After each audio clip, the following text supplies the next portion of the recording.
سوال یہ ہے کہ سچے عقیدوں والوں کے دین کا یہ حال ہوا کرتا ہے کہ ہر جگہ سے دین اکھڑ جائے، کوئی بھی ٹانکا سلامت نہ رہے، بدیاں ایسی پھیلیں کہ رکنے کا نام نہ لیں۔ یہ مضمون ہے جو اس آیت میں بتا رہا ہے کہ پھر ان کا قدم ظلم کی طرف ہی ہوگا، اور ان کے ساتھ اللہ کا وہی سلوک ہوگا جو ظالموں کے متعلق اللہ ہمیشہ کیا کرتا ہے۔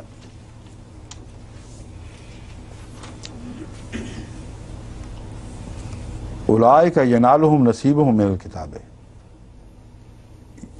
یہ وہ لوگ ہیں۔ اب یہاں من اظلموں کا ذکر چھوڑ کر اب ان کی بات شروع ہو گئی ہے، کذب جنہوں نے تکذیب کی ہے، جمع کا صیغہ میں اس منکر قوم کی بات اللہ نے شروع کر دی۔ فرمایا ہے اولئک ینالہم نصیبہم من الکتاب،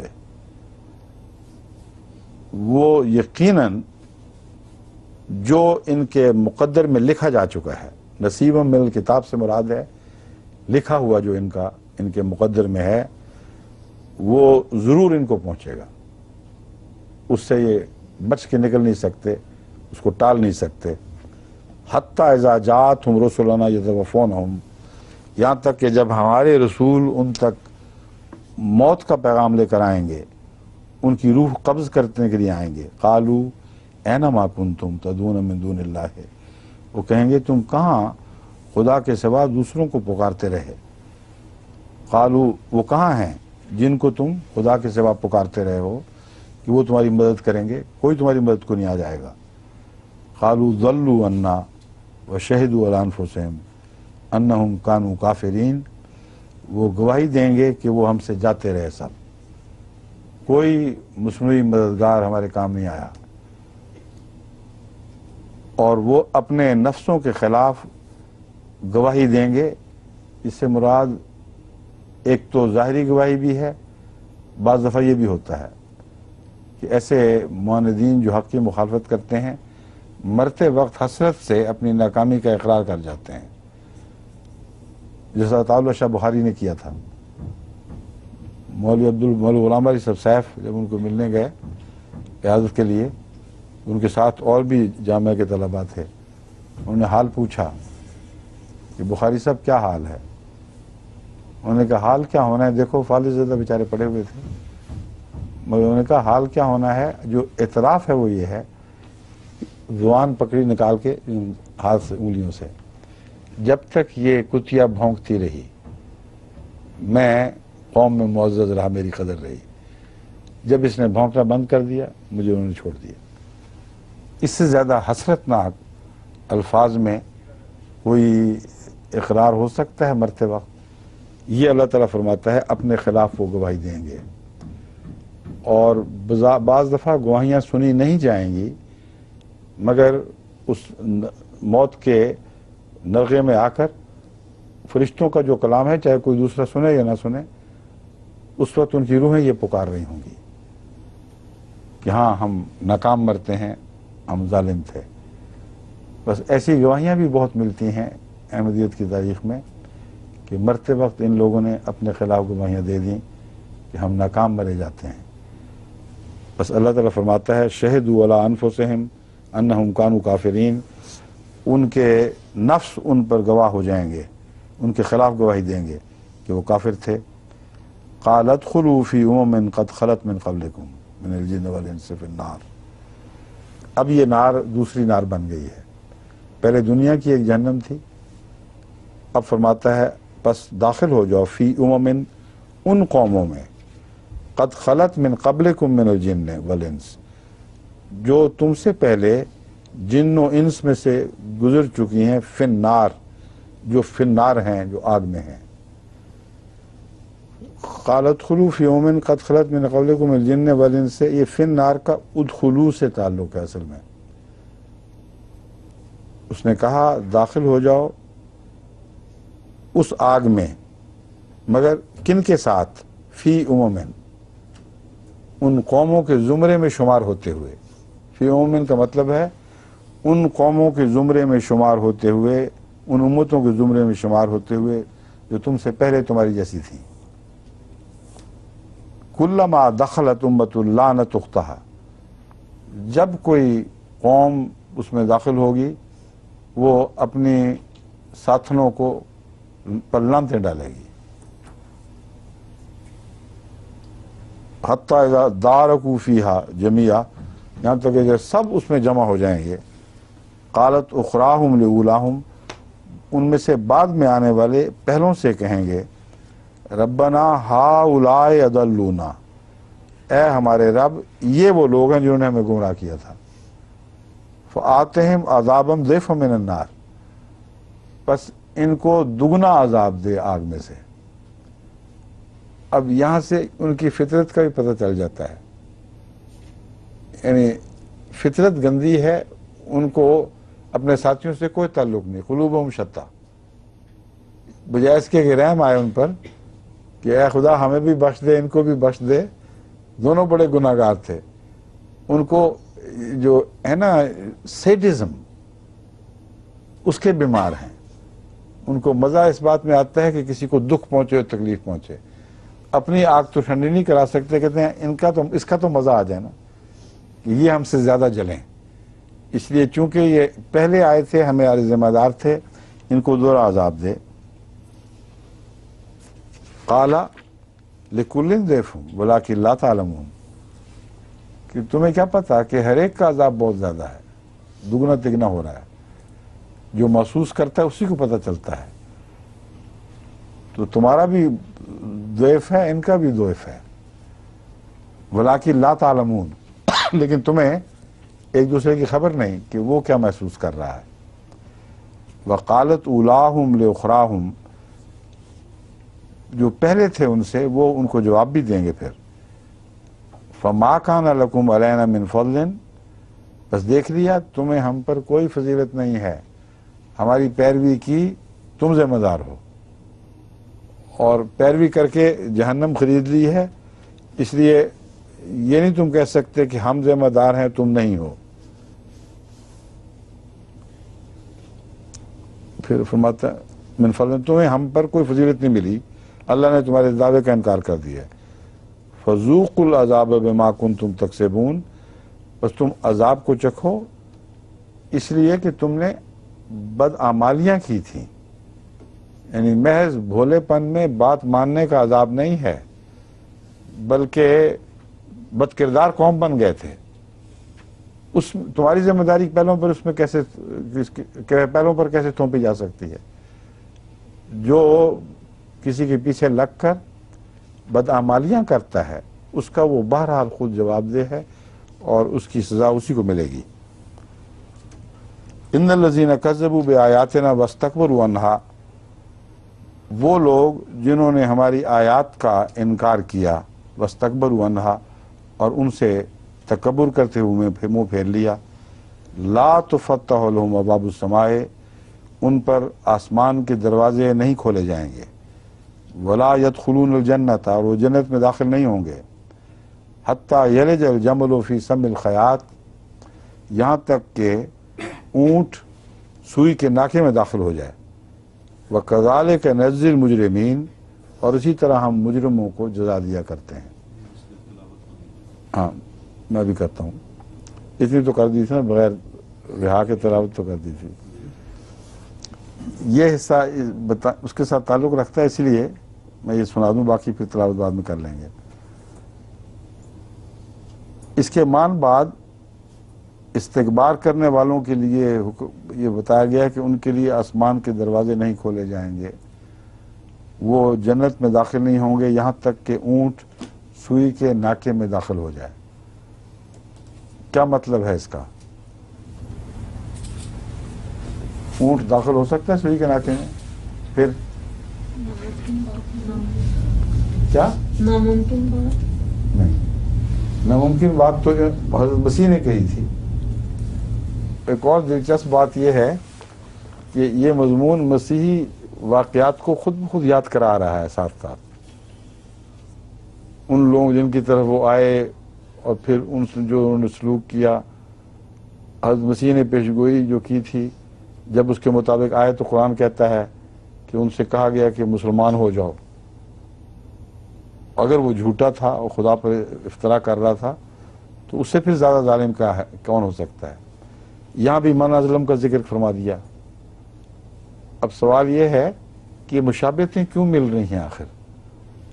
اور اگر ازلم پر زور تھا جس نے جھوٹا دعویٰ کیا تھا تو اس کی سزاؤں کا بیان چاہیے تھا آگے، اور ان نیک لوگوں کی جزا کا بیان ہونا چاہیے تھا جنہوں نے اس کو رد کر دیا۔ اس کا پھر ذکر ہی چھوڑ دیا ہے، انکار کرنے والوں کا بیان ہی چل پڑا ہے۔ صاف بتا رہا ہے کہ منکرین ہیں جو جھوٹے ہیں، جس کو یہ ازلم کہتے ہیں وہ ازلم نہیں ہے۔ اس تعلق میں یہ جو بیان فرمایا ہے کہ وہ داخل نہیں ہوں گے، حضرت مسیح کا یہ اب قول پر سنیں۔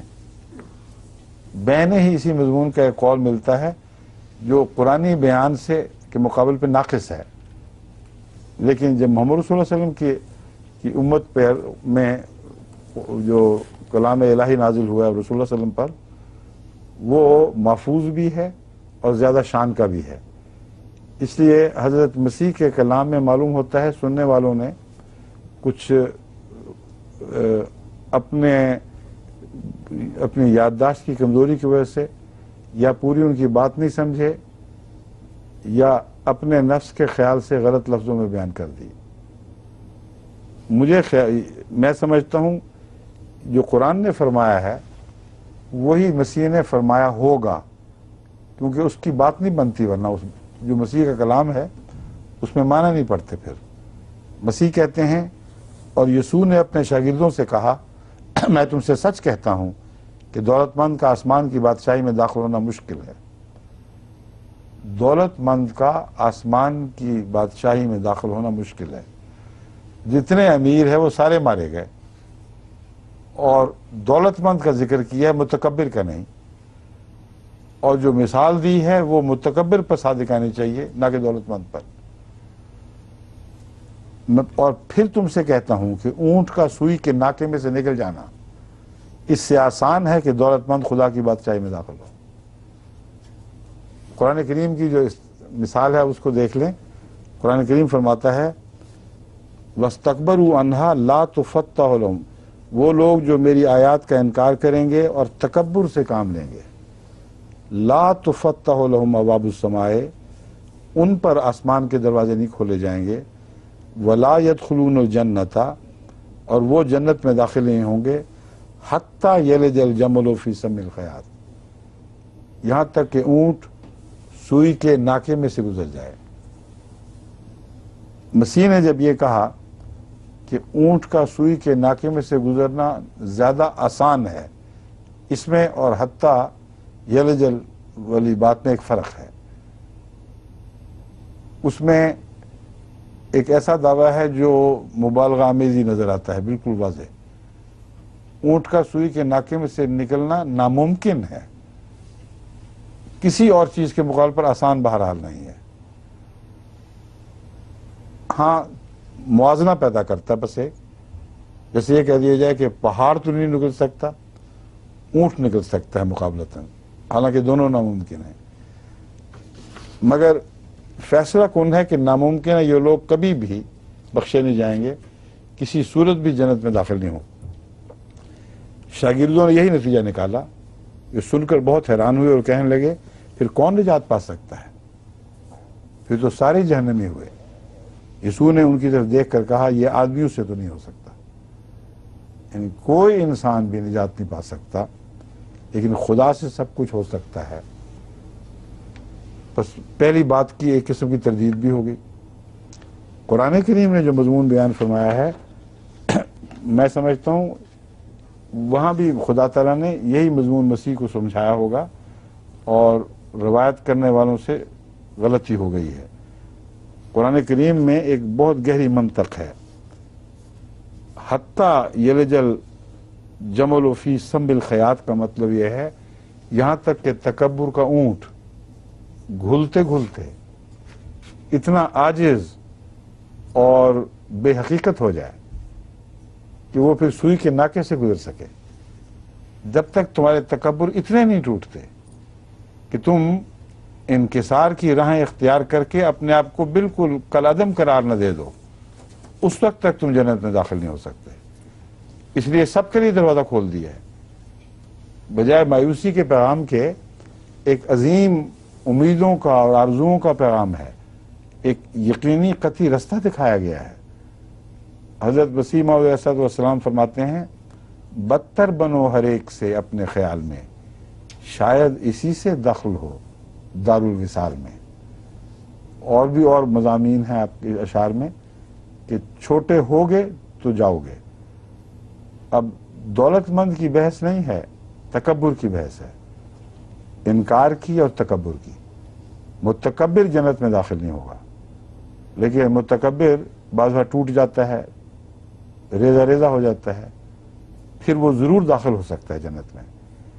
اس پر قرآن کریم کی دوسری آیات گواہ ہیں کہ اونٹ تو اونٹ، پہاڑ بھی داخل ہو جائیں گے جنت میں۔ وَيَسْأَلُونَكَ عَنِ الْجِبَالِ قُلْ يَنْسِفُهَا رَبِّي نَسْفًا فَيَذَرُهَا قَاعًا صَفْصَفًا۔ وہ پہاڑوں جیسی قوموں سے جو متکبر اور عظیم الشان قومیں کہلاتی ہیں سوال کرتے ہیں، ان سے کہو کہ اللہ تعالیٰ ان کو پارا پارا کر دے گا، ریزہ ریزہ کر دے گا۔ لا ترا فیہا عوجا ولا امتا، ان میں پھر نہ کوئی اونچائی دکھائی دے گی، نہ لیول زمین برابر ہم باہر ہو جائیں گے۔ یومئذ یتبعون الداعیہ، اب وہ جنت میں داخل ہونے کے اہل ہو جائیں گے۔ اس وقت وہ محمد رسول اللہ علیہ وسلم کی آواز پر لبیک کہنے کے اہل ہوں گے، ان کی اطاعت کریں گے، ان کی پیروی کریں گے جب ان کے تکبر ٹوٹیں گے۔ تو قرآن کریم کی آیات جو ایک دوسرے کی آیات کو تقویت بھی دیتی ہیں، اس مضمون کو سمجھاتی بھی ہیں، اور اس سے جو روشنی پڑتی ہے اس سے عقل خیرہ ہو جاتی ہے۔ مگر دوسری کتابوں میں جو ملی جلی سی باتیں ہیں، مبہم سی ہیں بعض، ان پر دراصل لوگوں نے ایسے ابہام کے پردے ڈال دیے ہیں کہ محض ان سے روشنی نہیں مل سکتی، اب صرف قرآن کریم ہی سے حقیقی روشنی ملتی ہے۔ تو مراد یہ ہے کہ تکبر والے نہیں داخل ہوں گے، مگر تکبر ٹوٹ سکتے ہیں۔ بیشتر اس کے کہ خدا تکبر توڑے، بہتر یہی ہے کہ تم خود اپنے تکبر توڑ لو، ورنہ ایک ایسا وقت ضرور آئے گا کہ اللہ تعالیٰ عالمی طور پر متکبر قوموں کو ملیا میٹ کرے گا۔ جب تکبر ٹوٹیں گے پھر محمد رسول اللہ علیہ وسلم کی پیروی کریں گے، اور جو پیروی کریں گے وہ لازماً جنت میں داخل ہوں گے، ان کے لیے آسمان کے دروازے کھول دیے جائیں گے۔ کیوں جی؟ مٹھیاں بند ہو گئیں، دروازے کھل گئے؟